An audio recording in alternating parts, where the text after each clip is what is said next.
Oseas 6:1. Venid y volvamos a Jehová, porque Él arrebató y nos curará, hirió y nos vendará. Nos dará vida después de 2 días y al tercer día nos resucitará. Y viviremos delante de Él y conoceremos y proseguiremos en conocer a Jehová, como el alba está dispuesta a su salida. Y vendrá a nosotros como la lluvia tardía y temprana a la tierra. ¿Qué haré a ti, Efraín? ¿Qué haré a ti, oh Judas? La piedad vuestra es como una nube de la montaña y como el rocío de la madrugada, que se desvanece. Por esta causa los corté por medio de los profetas, con las palabras de mi boca los maté, y tus juicios serán como luz que sale.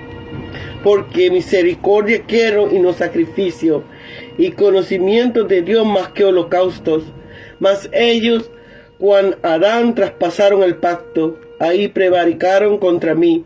Galaad, ciudad de hacedores de iniquidad, y manchada de sangre, y como ladrones que esperan a algún hombre, así una compañía de sacerdotes mata en el camino hacia Siquem. Así cometieron abominaciones. En la casa de Israel he visto inmundicia. Allí fornicó Efraín y se contaminó Israel. Para ti también, oh Judá, está preparada una siega cuando yo haga volver el cautiverio de mi pueblo.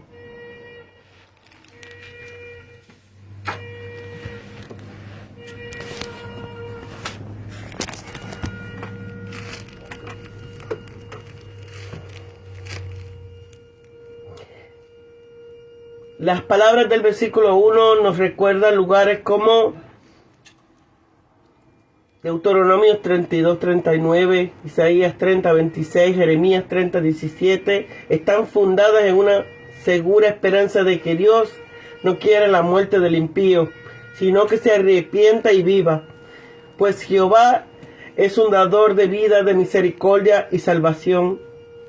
Dice en Isaías 45:22, volveos el rostro a mí y sed salvos todos los confines de la tierra, porque yo soy Dios y no hay más.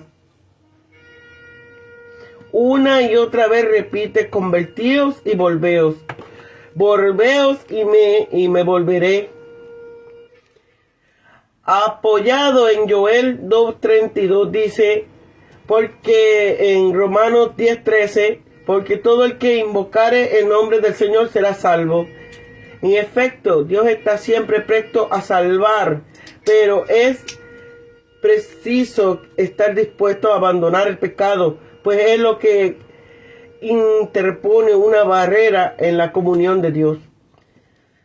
Número 2. Expresa una seguridad de que Jehová salvará definitivamente a Israel después de 2 días al tercer día. Esto es un breve periodo de tiempo. La restauración de Israel ocurrirá en la segunda venida de Cristo. Es precisamente sobre la base segunda de Pedro 3:8, como ven muchos en este versículo 2, una velada referencia al lapso de tiempo que habría de pasar entre esta profecía y la inauguración del milenio, puesto que Oseas está diciendo esto a mediados del siglo. Los dos primeros días del 1000 años habían acabado hacia el año 1250 de nuestra era. El tercer día estaría pues ya muy entrado en estos últimos años. Con todo, sobre esto sería apurar muchos la exégesis y en fin de cuentas correría el peligro de lindar en la insensatez. El versículo 3 parece expresar un sincero deseo, no solo de conocer, sino también de proseguir en conocer a Jehová, pues Dios sale al encuentro del que le busca con la misma certeza con la que está fijada la salida del sol cada día, y como la lluvia temprana y tardía En un encuentro personal y nacional con Dios, los israelitas aprenderán que Dios es fiel como el amanecer, que aparece un día tras otro. De la lluvia está la gracia de Dios en Cristo es como la lluvia temprana y también como la tardía, pues por medio de ella no solo se comienzan nuestras buenas obras de llevar frutos, sino también se continúa. Ya sea las frases anteriores, palabras del mismo pueblo o al menos las últimas del propio Oseas. Versículos 4 y 6 muestran que el arrepentimiento del pueblo no existió o fue insincero. Dios se dirige a Efraín como un hijo indócil, con palabras que nos recuerdan las del mismo Dios en Isaías 5:4. Pregunta: ¿qué haré contigo, Efraín? ¿Qué haré contigo, Judá? Como si dijese: tanto las advertencias como las amenazas que os he dirigido por medio de mis profetas han caído en saco roto. ¿Qué más tendré que hacer para que abandones los ídolos y nos volvamos a mí? Vuestro amor hacer para que lo abandonéis mejor que piedad, pues el pueblo de hebreo es el conocido, es como una nube, una neblina de la mañana y como el rocío de la madrugada que se desvanece al salir el sol. Los deseos de reforma eran pasajeros. El versículo 5 es una justificación del proceder severo de Dios con su pueblo. Y mi juicio saldrá como la luz.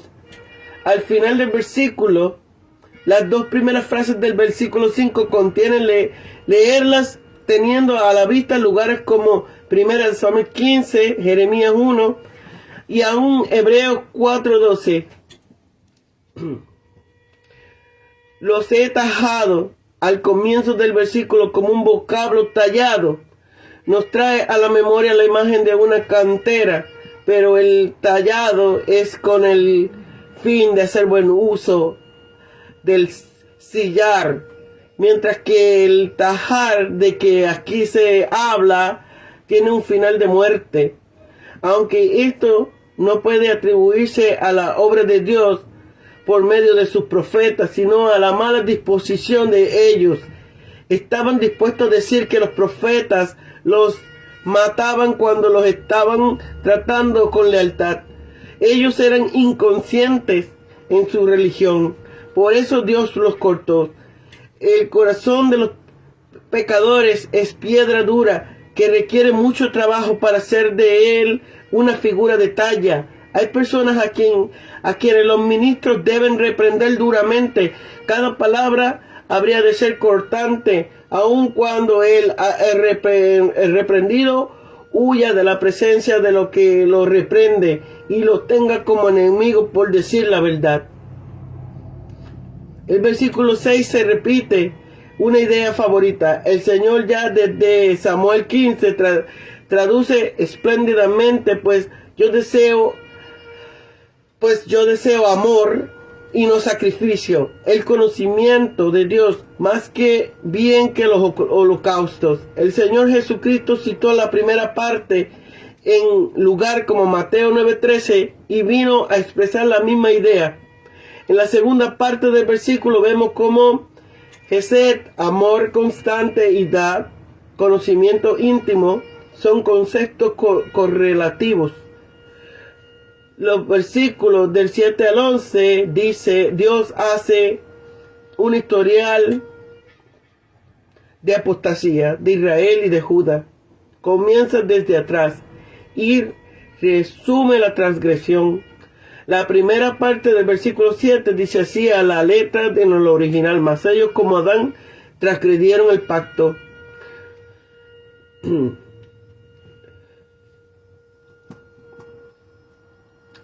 Más bien como Adán, y sostiene que en una referencia a Josué 3:16, aunque no sabemos, dice el caso concreto de que se refería a Oseas, es mucho más probable que no haya por qué corregir el texto actual masorético. Y entonces puede referirse a los hombres en general, los cuales transgreden los mandamientos de Dios o específicamente al pecado original de Adán. A este pecado de Adán lo aplica Henry diciendo, como él transgredió el pacto de la inocencia, así también estos transgredieron el pacto de la gracia. En mi opinión, la primera alternativa es que probablemente los hombres corrompidos por naturaleza tienden siempre a transgredir los pactos de Dios. Varios detalles necesitan análisis. Versículo 8 se especifica Galat como ciudad de hacedores de iniquidad, manchada de sangre. No sabemos si Osea se refiere aquí a la revuelta. De cualquier manera, Galat tiene reputación de ciudad sanguinaria, donde no se respeta la vida humana. Más seria todavía es la acusación lanzada, versículo 9, contra la pandilla de sacerdotes que mata en el camino hacia Siquem. Siquem era una de las ciudades de refugio. Tal vez los sacerdotes violaron la ley del asilo o se hicieron culpables de alguna transgresión en el culto, aunque no sea sino como curiosa coincidencia, es digna de reseñar la consideración. Significa de la misma manera que el padre de ellos, Levi, con sus hermanos Simeón, mató a los siquemitas por medio de fraude y engaño. El versículo 10 quizás no exprese más de lo que ya hemos visto. Es posible, sin embargo, que haya alguna alusión a Betel, donde comenzó la corrupción con la erección del becerro de oro. Finalmente, el versículo 11 da a entender que Judá no se queda atrás y por tanto también a ella le espera su correctivo.